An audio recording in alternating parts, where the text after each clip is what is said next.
Assalamualaikum warahmatullahi wabarakatuh. Alhamdulillahirabbil alamin. Wa ala alihi wa sahbihi ajmain, amma ba'd.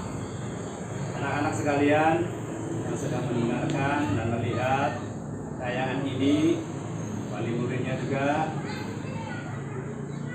mohon maaf dari kami barangkali ada hal-hal yang kurang baik, maka kami berusaha semaksimal mungkin untuk menayangkan masa ta'aruf siswa madrasah ini dilaksanakan dengan secara online. Maka daripada itu seluruh siswa agar tahu bagaimana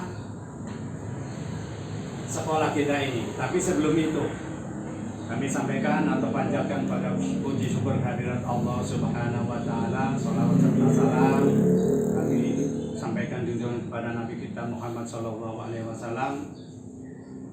Anak-anak sekalian, kami atau saya dari guru MTSNU Putra 1 yang namanya Pak Muhammad Nurlani sejak tahun 1997 kami sudah mengabdikan di sini. Jadi sedikitnya tahu betul profil daripada sekolah kita ini. Maka daripada itu paling tidak kita harus mengenal dulu di mana sekolah kita yang akan dituju. Tapi sebenarnya untuk Putra 1 itu, MTSNU Putra 1 yang disingkat itu pusat yang terkenal, yaitu pusatnya itu Putra 1, sebenarnya sudah tidak perlu dikoreksi lagi. Pasti Putra 1 ya yang terbaik. Di yayasan ini ada 3 sekolah diantaranya yang sejajar dengan MTSNU Putra 1. Nah, Putra 1 semakin tahun semakin membludak siswanya. Yang jelasnya Putra 1 dipandang masyarakat itu lebih baik. Maka daripada itu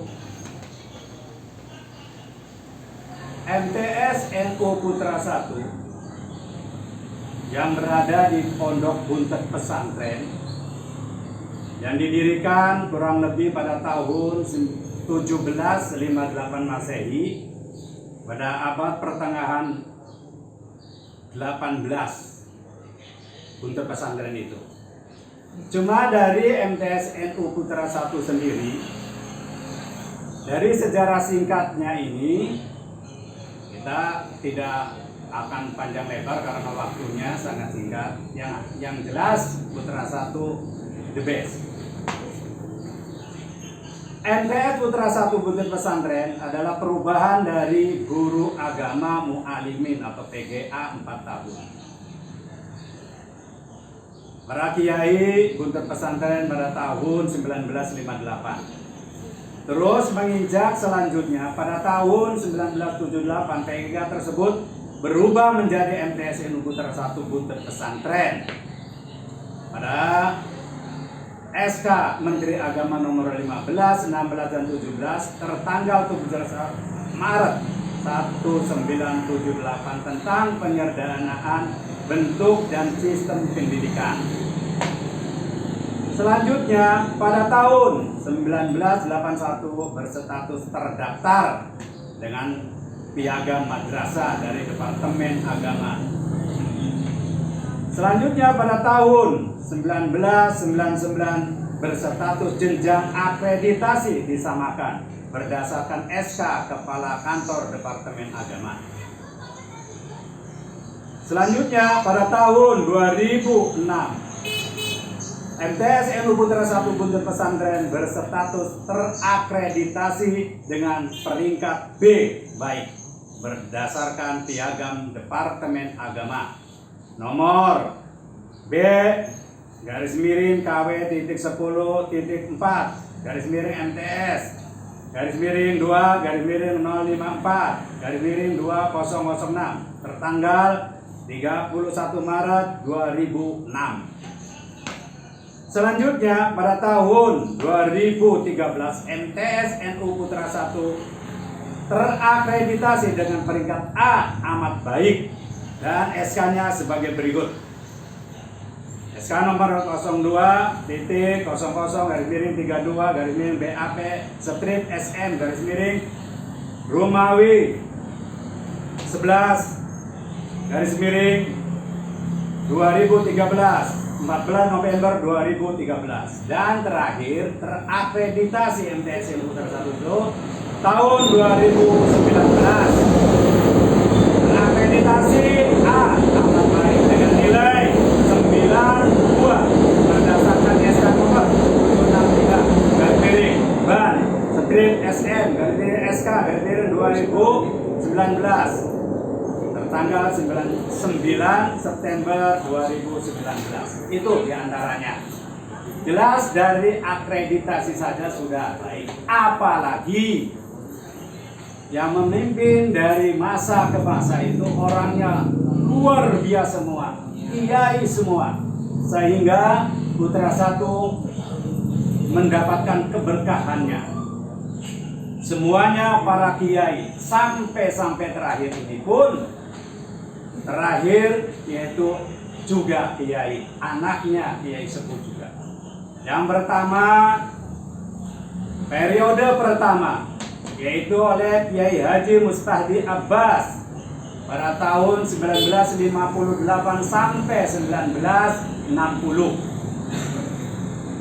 Yang kedua kita lanjutkan, kepala sekolahnya yaitu Kiai Junaidi Anas pada masa 1960 sampai 1963. Yang ketiga, kepemimpinannya Kiai Haji Muhammad Hisham Mansur pada periode 1963 sampai 1967.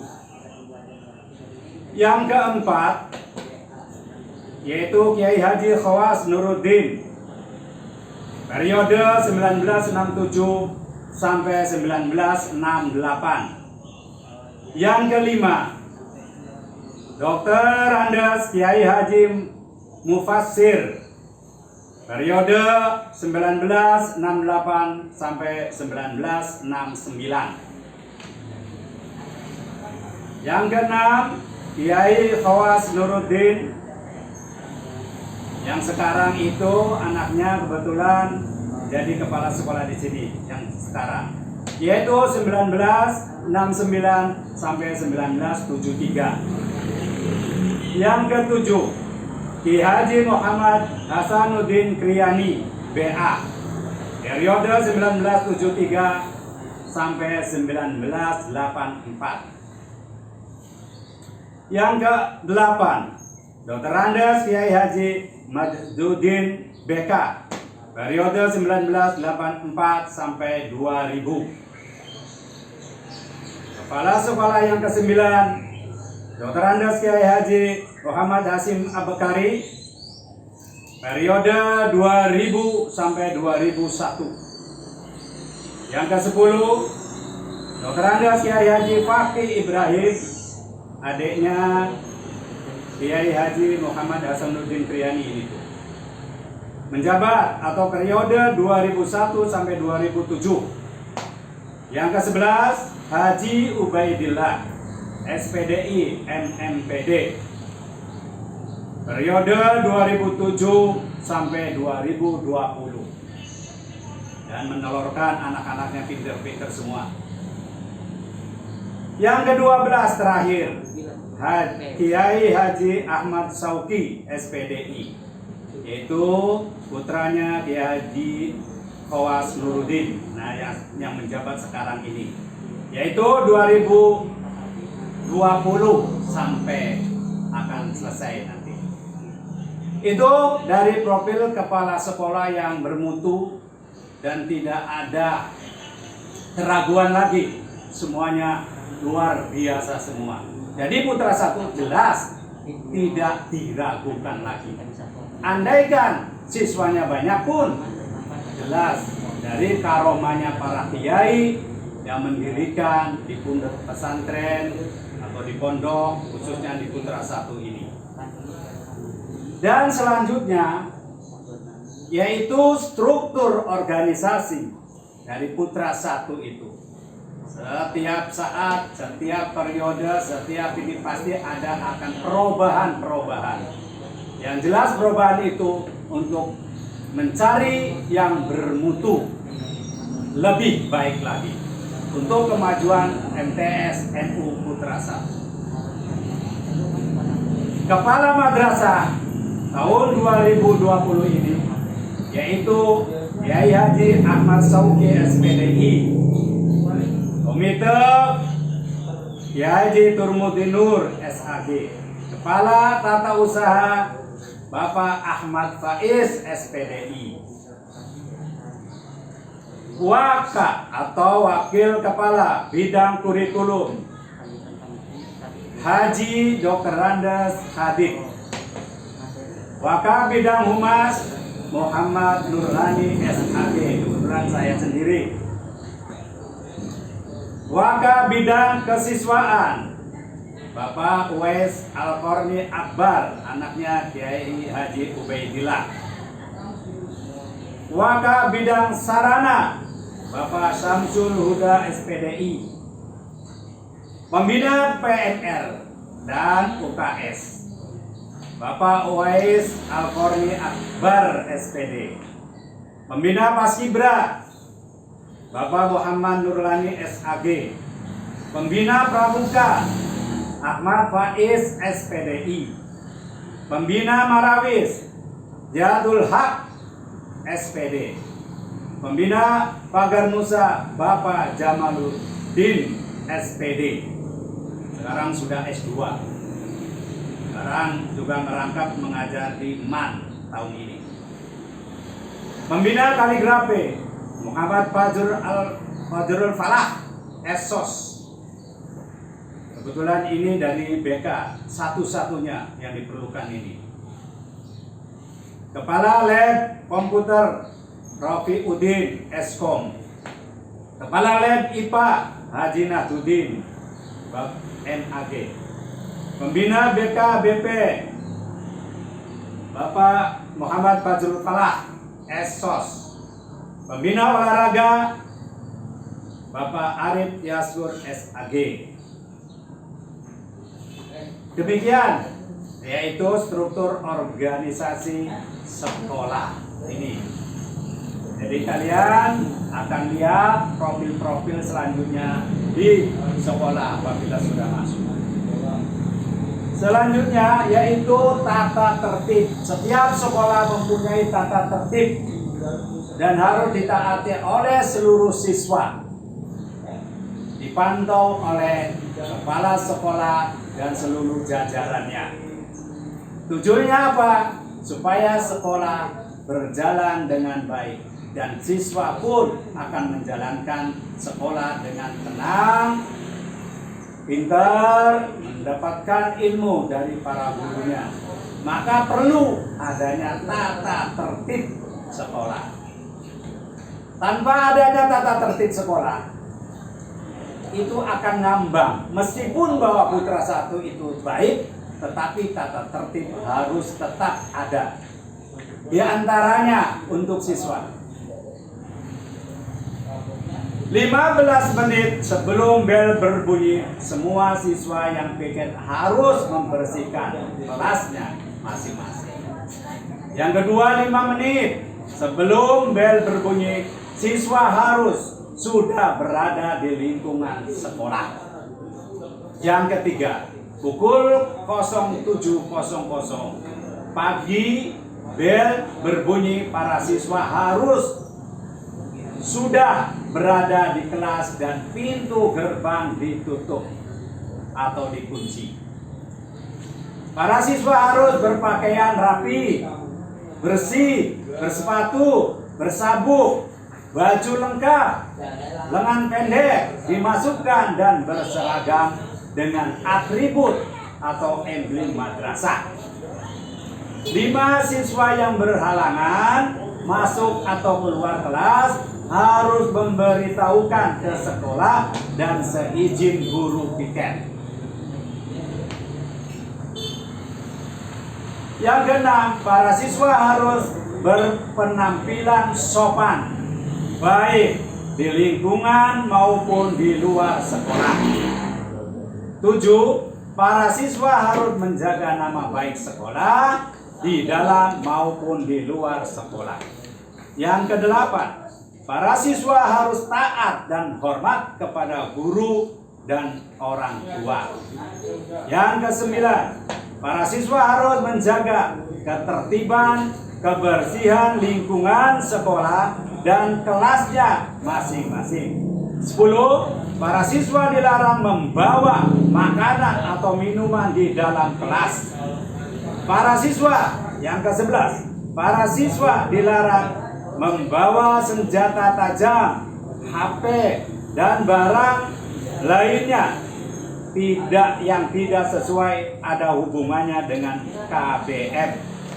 Terakhir, 12, para siswa yang melanggar tata tertib di atas akan dikenakan sanksi oleh sekolah sesuai dengan pelanggarannya. Itu masih banyak lagi sebenarnya yang ini, tapi itulah yang bisa kami sampaikan supaya paling tidak para wali siswa dan siswanya sendiri tahu bagaimana sekolah kita segitu hebatnya dan perlu dicontoh oleh sekolah lain. Terima kasih. Sebelumnya kami mohon maaf barangkali ada hal-hal yang kurang baik dalam pembicaraan, ada kurang sopan. Terima kasih. Wassalamualaikum warahmatullahi wabarakatuh.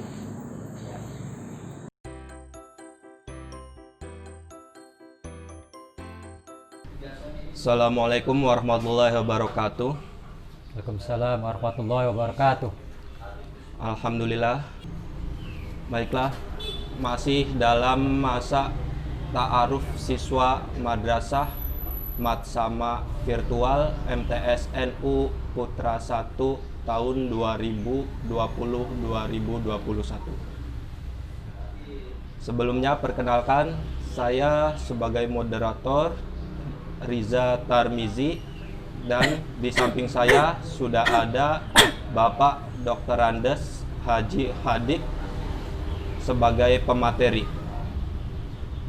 Baiklah, langsung saja. Pada kesempatan kali ini tema yang akan dibahas adalah wawasan Wiyata Mandala, pendidikan yang ada di MTS NU Putra 1 dan kurikulum darurat di masa pandemi COVID-19 seperti sekarang. Langsung saja kita dengarkan penyampaian yang akan disampaikan oleh Pak Hadik. Terima kasih. Assalamualaikum warahmatullahi wabarakatuh. Waalaikumsalam warahmatullahi wabarakatuh. Bismillah, alhamdulillah, wassalatu wassalamu ala rasulillah wa ala alihi wa ashabihi wa mawala, wa la hawla wa la quwata illa billah, asyhadu la ilaha illallah wahdahu la syarikalah, wa asyhadu anna muhammadan abduhu wa rasuluhu la nabiyya ba'dah, amma ba'dah. Yang terhormat Kepala MTS NU Putra 1 Bunda Pesantren Cirebon beserta seluruh Dewan Guru MTS NU Putra 1 Bunda Pesantren Cirebon beserta staf tata usaha, dan yang saya cintai seluruh siswa Madrasah Tsanawiyah Nahdlatul Ulama Putra 1 Bunda Pesantren Cirebon.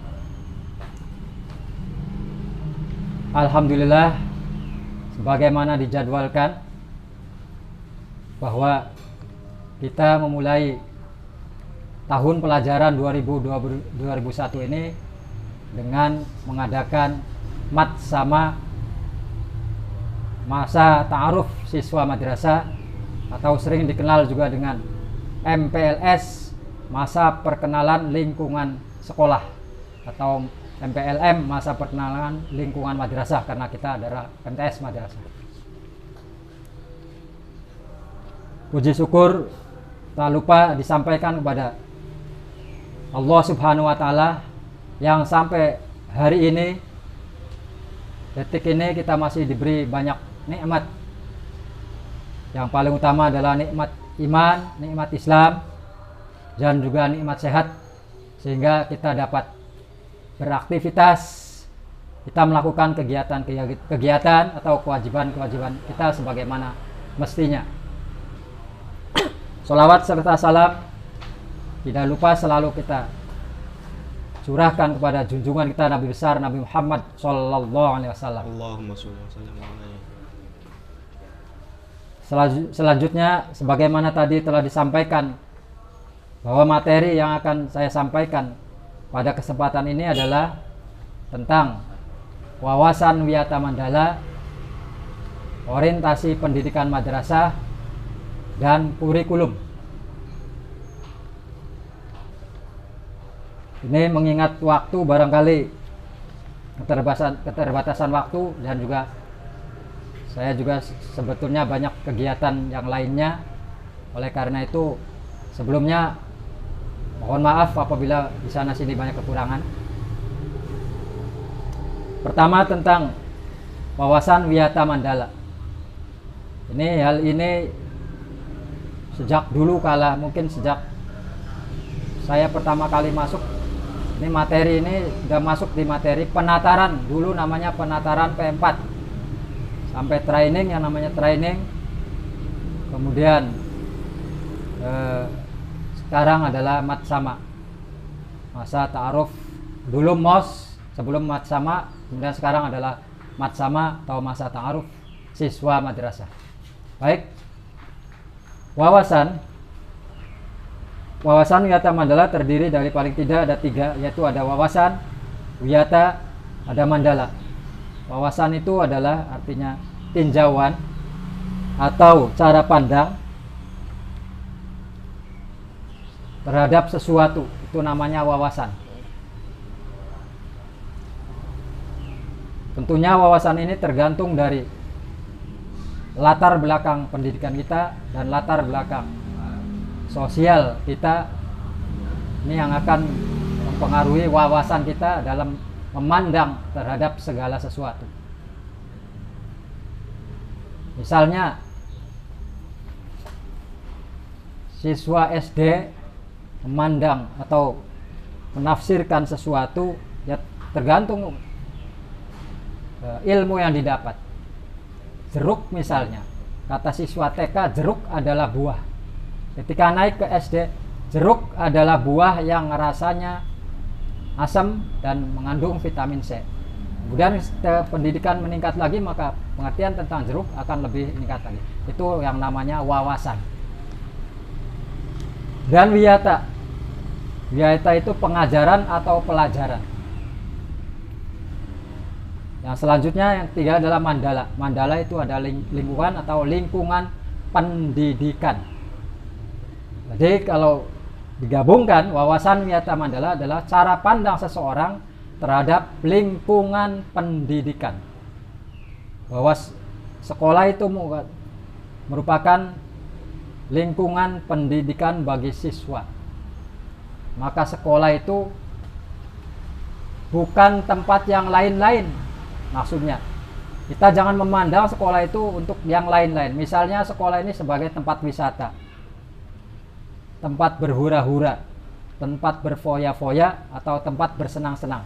Tapi satu, yang namanya sekolah adalah lingkungan pendidikan, di mana di situ ada namanya pendidik atau guru dan siswa yang diajarnya, ya, saling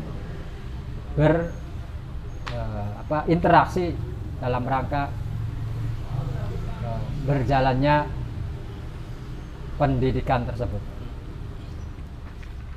Kemudian oleh karena itu tidak dibenarkan di sekolah sebagai Wiyata Mandala lingkungan pendidikan diadakan kegiatan-kegiatan lain yang sifatnya jauh atau tujuannya jauh daripada pendidikan tersebut. Kalau sekedar tambahan, ada pameran dan sebagainya misalnya, tapi yang ada kaitannya jelas dengan pendidikan tentu boleh. Tapi yang jauh melenceng dari tujuan pendidikan itu tentunya berarti sudah melenceng dari wawasan Wiyata Mandala. Sekolah itu harus sebagai lingkungan pendidikan. Kemudian yang selanjutnya adalah kurikulum. Kurikulum itu merupakan, yang dimaksud kurikulum itu adalah perangkat mata pelajaran yang diajarkan pada lembaga pendidikan. Termasuk di dalamnya kurikulum itu ada materi pelajaran. Pelajarannya tersebut macam-macamnya pelajaran, ada bagian A umum, bagian B khusus. Bagian umum juga termasuk di dalamnya ada pelajaran inti, ada pelajaran juga muatan lokal. Itu kurikulum. Termasuk ada beban pelajaran dan juga muatan-muatan pendidikan tersebut. Itu kurikulum secara singkat. Jadi yaitu perangkat mata pelajaran yang diajarkan pada lembaga pendidikan, itulah namanya kurikulum. Ada beban pendidikannya, ada muatannya, ya. Muatan tuh misalnya apa saja yang diajarkan. Di dalamnya ada misalnya pelajaran PPKN, ada pelajaran PAI, ada pelajaran bahasa yang macam-macam, ada bahasa Inggris, bahasa Arab, bahasa daerah, bahasa daerahnya di sini Cirebon ya Cirebon. Kemudian beban pelajaran juga ada yang pelajaran misalnya bahasa Indonesia 6 jam seminggu, ada bahasa Inggris misalnya 4 jam seminggu, IPS 4 jam seminggu, kemudian matematika IPA 5 jam seminggu, PAI masing-masing 2 jam seminggu, bahasa Arab 3 jam seminggu. Itu namanya beban pelajaran. Itulah pendidikan. Kemudian orientasi pendidikan madrasah. Karena ini namanya madrasah, tentunya orientasinya akan berbeda dengan sekolah umum pada umumnya. Orientasi itu artinya perhatian atau kecenderungan, di mana kita di samping mengajarkan ilmu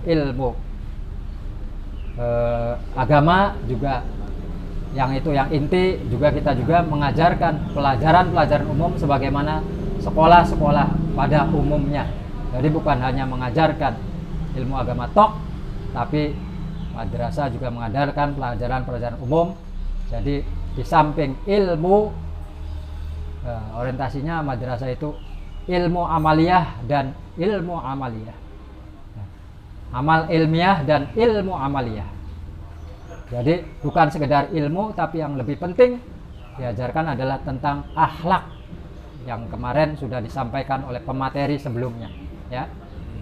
Jadi orientasinya adalah membangun manusia yang berakhlakul karimah, beriman dan bertakwa kepada Allah Subhanahu wa taala, berilmu pengetahuan dan berteknologi tinggi. Itu adalah orientasi atau kecenderungan pendidikan madrasah. Jadi bukan sekedar memberikan ilmu tok, tapi juga mendidik siswa-siswanya, karena ini putra, untuk memiliki atau mempunyai akhlakul karimah, yaitu akhlak mulia atau akhlakul mahmudah, akhlak terpuji, yang diajarkan atau berdasarkan Al-Quranul Karim dan Al-Hadits. Itu barangkali yang dapat saya sampaikan. Oh iya Pak Hadik, masih ada satu lagi tadi yang belum ini tentang kurikulum darurat di masa pandemi COVID-19 sekarang seperti ini. Apakah yang akan dijalankan oleh MTS NU Putra 1, kurikulum daruratnya bagaimana? Pada dasarnya kurikulumnya tetap sama muatannya. Cuma barangkali teknisnya saja, karena ini darurat, nyamannya juga darurat, tentu ruang dan waktunya juga terbatas, maka mungkin ada beberapa hal yang barangkali ada pengurangan materi barangkali, karena ya ruang dan waktunya terbatas. Kemudian kita teknisnya juga terbatas, karena ini kan PJJ atau pembelajaran jarak jauh yang memakai daring atau online. Sudah barang tentu kita tidak bisa menyelenggarakan atau melaksanakan kurikulum seperti di masa di luar pandemi COVID-19, jadi waktu dan ruang terbatas. Tuh Pak Riza. Iya. Sampun. Baiklah, itu pemaparan yang sudah disampaikan oleh Pak Hadik tentang wawasan Wiyata Mandala, kurikulum dan kurikulum darurat yang akan dilaksanakan di MTSNU Putra 1. Iya, orientasi madrasah. Iya. Nah, sekian dalam acara kali ini dalam tema masa ta'aruf Matsama Virtual MTSNU Putra 1 tahun 2020-2021. Meskipun kita sedang dalam keadaan seperti sekarang, kita harus tetap selalu semangat untuk mencari ilmu. Cukup sekian dari saya. Mohon maaf. Assalamualaikum warahmatullahi wabarakatuh. Waalaikumsalam warahmatullahi wabarakatuh.